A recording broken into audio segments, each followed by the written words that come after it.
I'm David Brown. I'm the chair of the INS History Committee. And today I'm interviewing John Werbos, a major contributor to our field. He is among the first researchers to realize the power of bio-inspired learning techniques to train neural networks in real time. Dr. Werbos' development of backpropagation algorithms provided the backbone of reinforcement and deep learning methods for solving today's complex tasks. Backpropagation allows training of neural network data online and in real time by using gradients computed backward to the layers of the neural network. His leadership of the Adaptive and Intelligent Systems Group at the U.S. National Science Foundation enhanced the ability of countless researchers to contribute to prediction and control of systems ranging from nanorobots to the electric power grid. His work has made possible many advances in areas including electric vehicles and speech, face, and handwriting recognition applications. He is an INS and IEEE Fellow and the Program Director retired with the National Science Foundation.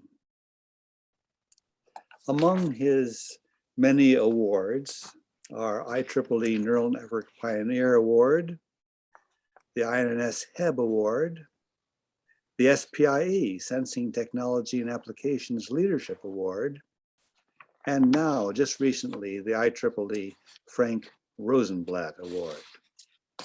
Well, Paul, you are very well awarded, and I think this introduction gives only a modest taste of all of your many contributions and your many interests. I'd like to begin by asking,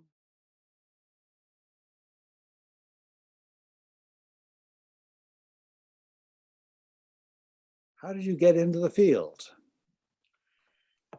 I actually checked one of my old resumes because I'd forgotten. It was way back in 1961, before the 9th grade. They had an advanced computing course at the Moore School, the University of Pennsylvania. And they arranged an intern job in 1962 at Jefferson Hospital, working for Dr. Karaman, who was doing cardiology. He said, hey, you know how to program computers. In 1962, that was a special thing. And in that year, he showed me a book by Donald Hebb, The Organization of Behavior. And I thought that was exciting. A universal learning rule. He said, we have a universal learning rule for neurons. And if you put together a bunch of these neurons, this universal learning rule, it will be like a brain. I was excited by that. And the Moore School said, hey, we want you to come back and give a seminar. I said, okay, my topic is how to program a brain. I'll just program Hebb's idea. That should be fun. But then as I looked at it, I looked at what Hebb's rule would compute. And it was just a correlation coefficient. And I knew enough statistics to know you can't build a brain just doing that. So I spent the rest of the summer trying to figure out how could you fix it. And gee, I was a no-show. I was a fail. I couldn't figure out the brain that year. But I kept thinking about it really hard. In my freshman year at Harvard in '64, I took the one and only hardcore neuroscience course available for any undergraduate at Harvard. I was lucky that the teacher was a student of Carl Pribram. So that meant this was a pretty good class. And I worked very hard to try to understand, how does this modeling connect to the real brain? Going beyond the generalities in Hebb, how do I look at the complexity of the parts of the brain? How do you build learning rules that work? And gradually, I came up with this idea of reinforcement learning. I will remember forever the day I hitched a ride to Wellesley, talked to the people in the car, and talked about how do you build a neural network that learns to optimize. And they told me about dynamic programming, and I checked into it and I said, I know, I can use neural nets and backpropagation, which I already knew by then. I'd figured them out by that time, to do something really useful, which is learn to make decisions. And so that was when I came up with the idea of building a reinforcement learning system by approximating dynamic programming with a neural network. So that was way back in the mid 60s, early 60s. I guess you could say I started in the field back then. My first publication was like 1967. And I've been trying to figure this out ever since. And as you know, the brain is not a trivial matter. There are, at a certain point, I said, okay, there are a lot of subtasks. If you really want to understand a brain, there are a lot of pieces you have to understand. How can I do that? And I said, hey, if I go to work at the National Science Foundation, I can fund people to do different pieces. And I can kind of integrate it, build a program where different people are doing different pieces, and together it adds up to a real intelligent system. And I think we got pretty far that way. Well, Paul,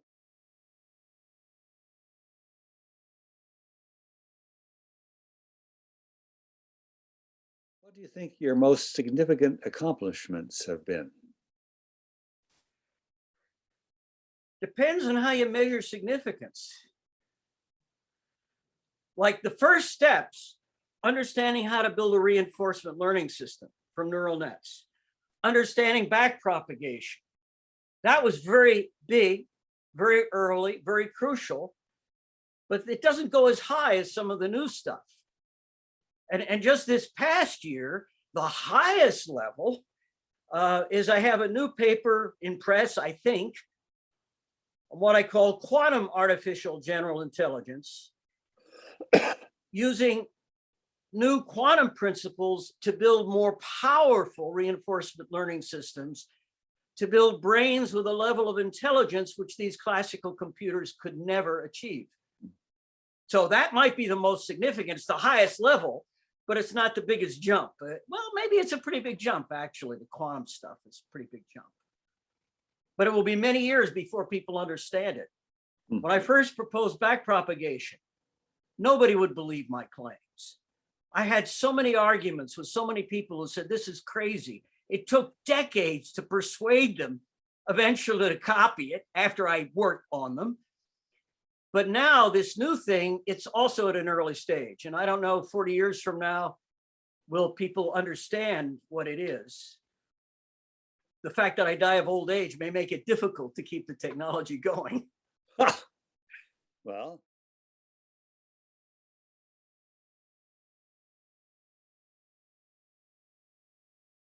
I think you started to answer my next question. What are you working on now?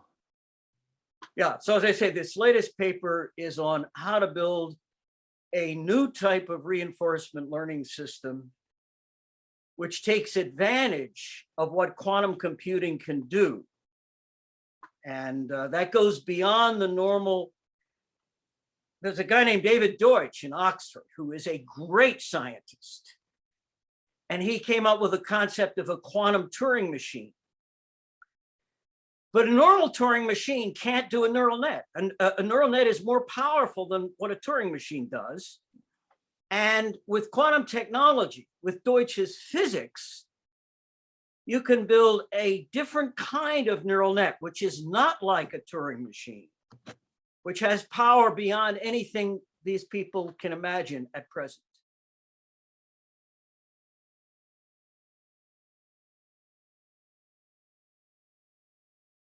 You've been out in this field since the earliest of days.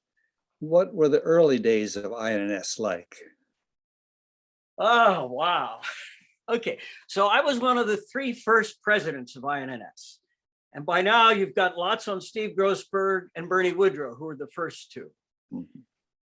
I remember getting onto the board somehow, and there was a board meeting for INS in a hotel in Washington, and they were talking about who should be the next president of INS. And I was astounded. I went out to the men's room and came back and discovered, hey, Paul, you're the next. But that happened after a long, intense meeting. There was a debate between Bernie Woodrow and Steve Grossberg, which was incredibly intense.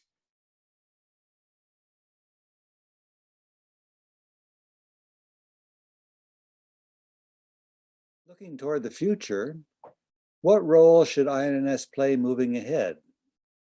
That is non-trivial. INNS could play a critical role in one of the very large social activities that I'm concerned about. In fact, what am I working on now? This quantum neural net is only one of about 5 threads I've been working on. I try to keep busy. I don't like to waste time. And I'd say in the past 6 months, the biggest use of my time was when IEEE asked me to organize a new book on climate. And the essence of the book is, what does real science tell us about the problems and about the solutions? Doing that book made me feel like I was back in graduate school, let alone NSF. I have learned so much about climate and solutions, but one of the issues is we're actually facing several threats to the survival of the human species. Climate change is a very serious threat to our very existence. But even more serious, there is crazy casual misuse of the internet right now. There are people who are using deep learning in stupid ways. There are stability problems. Anyone who understands real control theory and real reinforcement learning knows that stability can be huge. It can kill you if you don't have a system properly designed, and the internet today is not being properly designed. And so I could see that INNS could become part of a group. INNS cannot do it on its own. But I do believe that INNS, because it is cross-disciplinary, could play a role in a new kind of internet design, which is sustainable, survivable, and lives up to the basic mathematics. But I have to admit, I'm working more with IEEE in that.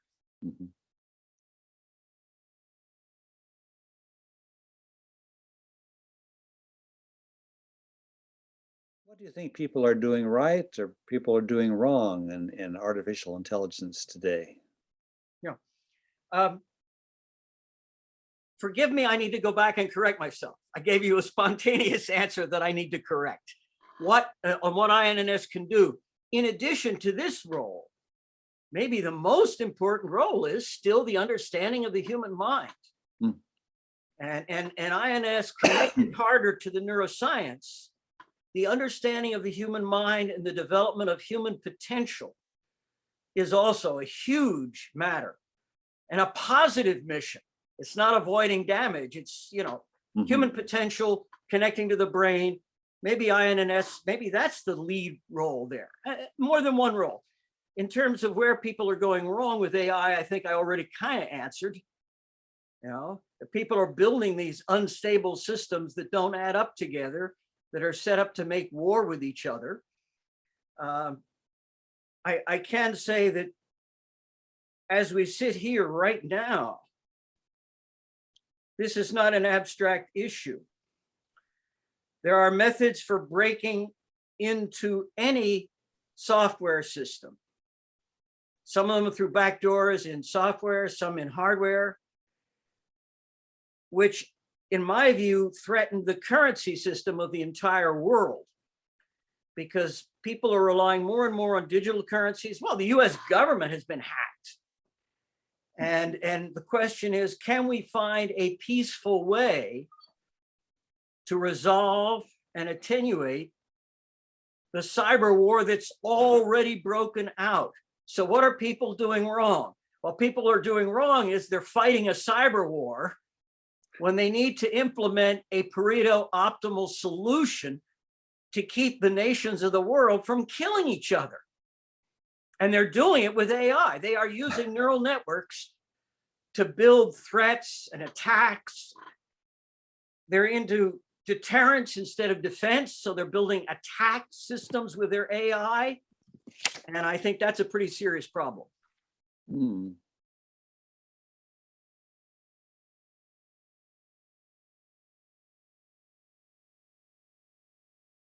What advice would you give for a researcher just starting out in the field? Yeah, I'm glad I'm not just starting out in the field in this world today. In one of my last years at NSF, new researchers came to me to ask what to do in electric power, which is a little easier than the whole intelligence of the world. And I even did a paper which came out in the IEEE Computational Intelligence magazine on what are the research challenges and opportunities in intelligent systems for the electric power, just that one application area. And in that area, basically what I said was there are 40 good topics, and pick one that fits you, get deep into it, and make it work. And which one should you pick? It depends on you. We need a diversity of people. Oh, and we need a network of people who can talk to each other so that the pieces add up. Mm.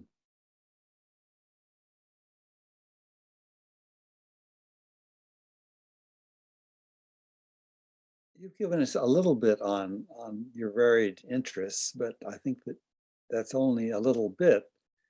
What, maybe give a run through of the 5 or 6 things that areas which most interest you. Well, it's funny. I have a web page, and it starts out with what I would have said 5 years ago. What were the main areas? And I was interested in the same questions von Neumann was interested in. And sometimes I think of myself as trying to carry on the legacy of John von Neumann, who, by the way, I view as the godfather of the neural network field. There were really 2 sources of the neural network field. One was Hebb, who was kind of on the soft side, and the other was von Neumann and Wiener and McCulloch got together, and their books of their discussions, which in my field, I believe their discussions were what started the neural network field. And the reason why Bernie Woodrow and Steve Grossberg had troubles getting along, Steve came from the Hebb side of the family. And he even believed the Hebbian equation could work for a whole brain. Bernie Woodrow thought this was total nonsense. It wouldn't work. And so they had problems because of different paradigms. So I come from the von Neumann side. And of course, Bernie and I got along pretty well. And from the von Neumann side, von Neumann said there are 3 great questions in applied mathematics, really fundamental questions where mathematical understanding is what you need to integrate it and where mathematics can work. And one is, what is mind and how do we build it? And that's what these discussions come from. One was, what is life? And one was the physics of how does the universe work? And I have looked very intensely into all 3. When I was at NSF, it was great because at NSF, I could get very deep into all 3 of them. Thanks to matrix management, I could learn a lot about all 3 of them. And that's why my publications are all over the map in terms of different fields. But that was half of it. The other half is, okay, now you're going to learn all this scientific stuff. How do you put it to use? And I'd say in the last few years, I've gotten more and more into this existential challenges business. How do we keep the human species alive, which is the IEEE book on climate? How do we deal with these internet problems, which are life or death? In the IEEE book, there's a final chapter where I talk about 4 existential threats and then hope. And this is actually where INNS can come into it, because there is human potential And there is possibility for human potential far beyond anything we've developed today. And if people use computers to oppress workers and make us better slaves, we're going to have real problems. And that's a serious risk. And we really have to be careful how to design an internet where it doesn't work out that way. But on the other hand, by understanding the human mind and the mathematics, there are ways we could bring humans to a much higher level than anything we are dreaming of today. So that's what I'm interested in. Could you perhaps give us a flavor of who are the researchers whose work you think is important today, whom you follow? So in every field, it's different. And in climate, I've learned a hell of a lot about who the people are. And you've got to dig to find out who the people are who are really being creative in any field. And this week, I know climate. That's probably not what you want to hear. Oh, I'd be happy to hear about climate as well, if you'd like to enlighten us. Well, intelligent systems. One of the people I've worked with at times is Robert Kozma, who currently is editor of IEEE SMC, a journal I started with many years ago. And at one point, he was discussing the work of people you haven't heard of, probably. Steve Bressler recently got added to the College of Fellows of INNS, which is exciting to me. So there's Bressler, and then there's a guy named Kelso and a woman named Teller. They're doing brain synchronization work. In fact, I should also say, okay, I'm still trying to understand how brains work. When I was at NSF, I was in the engineering directorate, but I collaborated as much as I could with so many neuroscientists. That was a great joy, that collaboration. Some of those people I still remember. I certainly remember Carl Pribram and Walter Freeman, who were the leading systems neuroscientists in the world back then, so far as I could tell. But since they died of old age, there is Nikolaos and Bousaki. And Nikolaos has given talks at INNS meetings.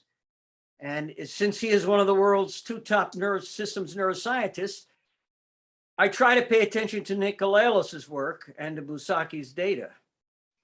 So researchers today, so in the neuroscience area, yeah, Nikolaos and Bousaki, I pay attention to their work. In the quantum area,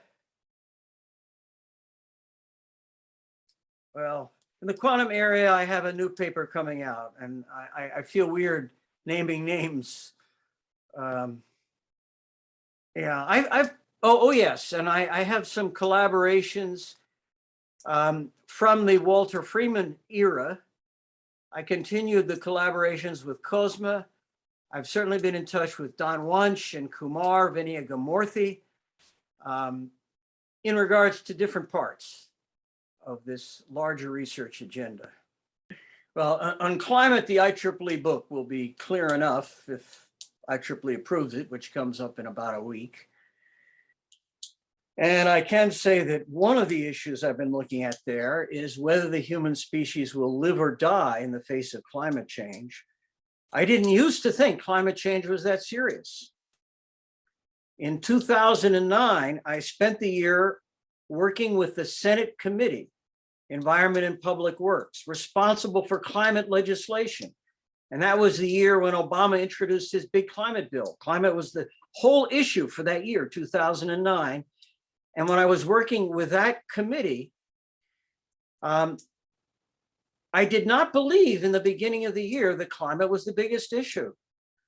I told the senator I worked for, Specter, I thought national security with energy was a bigger issue, but let's deal with new technologies that can help with national security and climate. And that was my approach until I heard a talk on the history of life on Earth by a guy named Peter Ward. NSF invited me back to a big talk by Peter Ward. They introduced him as the world's number one expert on past mass extinctions of life on Earth. And the guy ended very briefly with a comment. He's looking at the curves of what's happening now versus the curves of the greatest extinctions, and they seem to match. We may be on a path to everybody dying. And I will never forget that day. The scariest thing was what he said. The next scariest was what he said. The scariest thing was the other people in the room. Half of them said, of course, there's no problem. That's about climate change. And we all know nothing can happen in the climate. And we just heard real data on how it killed species and species.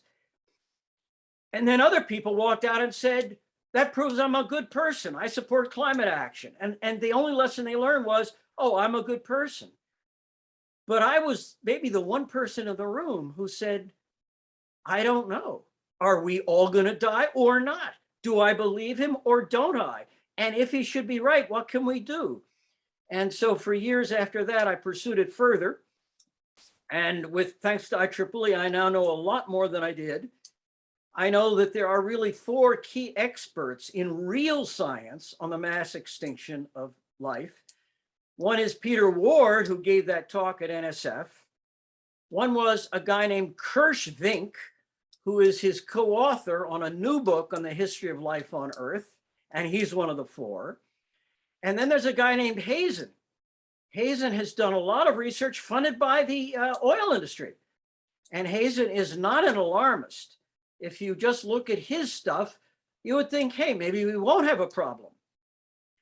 And then there's another guy named Lee Kump, who is discussed in Ward's new book.